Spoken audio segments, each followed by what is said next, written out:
Goku, Naruto, Luffy.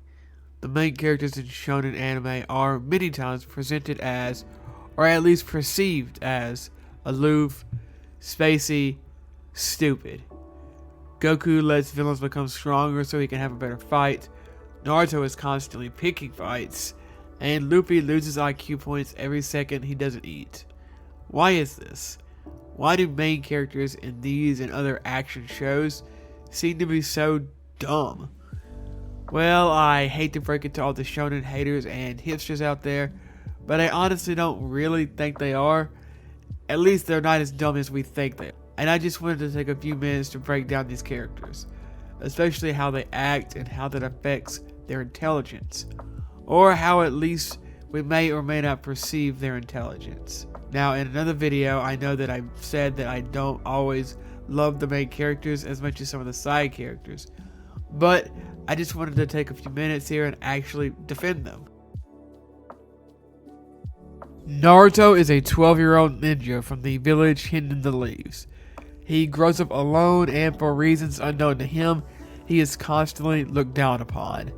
He picks fights with those around him, especially with his teammate Sasuke, edgelord Uchiha. Naruto is brash and he wants to prove that he's the toughest guy around because those in the show dismiss his abilities, his intelligence being one of these. Let me repeat that. The 12-year-old orphan is reckless and acts out.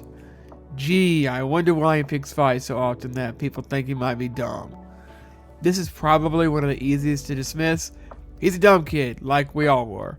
Now amplify that with the loneliness of being an orphan and the confusion of being hated by many around you without the knowledge of knowing why. However, and I could be wrong about this, but I think maybe fewer people think he's dumb like in real life, and more just think he's a goofball kid. After all, the other two characters on this list are adults for most of the show. Thinking about it, I also think that a lot of the hate for these characters comes from people who think that they're too good for these shows and therefore make assumptions about the characters without actually having context about why they act the way they do. Ah yes, Monkey D. Luffy, the future king of the pirates and current captain of the infamous Straw Hat Pirates. Luffy's origins are much more secretive than Naruto's, so I won't delve that deeply into his background, but just suffice it to say, it wasn't great. When Luffy was around 18, he grabbed the nearest dinghy and set sail without a care in the world, or much of a goal in mind for that matter, besides one thing: become king of the pirates.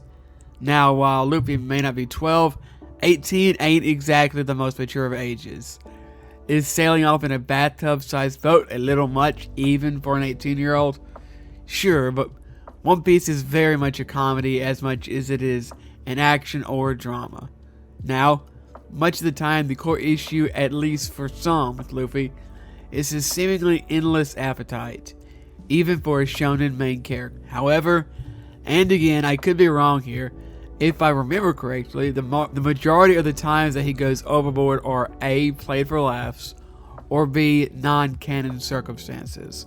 Although it's been a long time since I've seen a lot of these episodes, so I could be wrong. One thing you also have to consider with all these characters, not just these three, just shonen characters in general, is that much of the time they're with their best friends. When Luffy is with his crew, he feels safe, and so do they.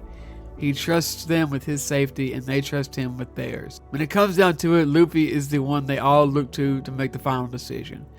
Is he wrong sometimes? Absolutely.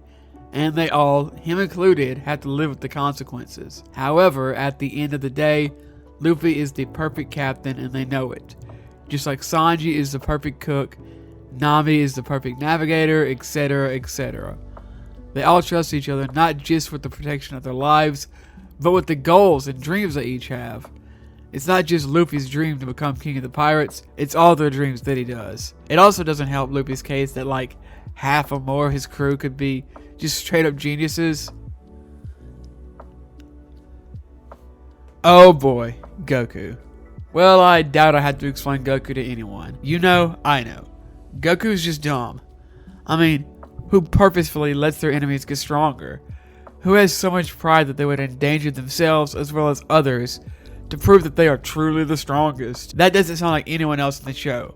Well, except Vegeta, Gohan, Goten, Trunks.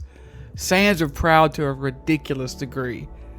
Vegeta is always talking about the pride of the Saiyans and how he is the prince, but when it comes down to it, much of the time, Goku is just as prideful. This is really on display when they fuse or when they have a chance to fight villains at the same time but refuse to. They would rather win in a fair fight, in quotes, than guarantee a win by teaming up. It's why fusion is such a big deal.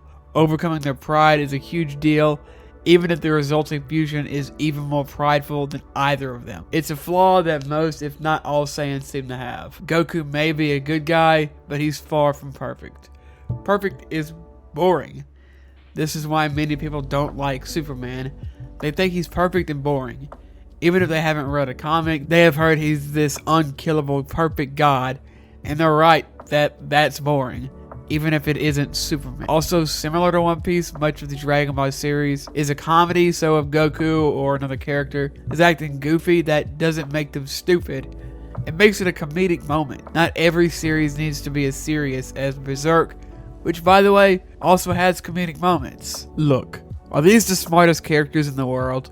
No, absolutely not. But are they as dumb as some like to say they are? No. They have character flaws that make them more relatable.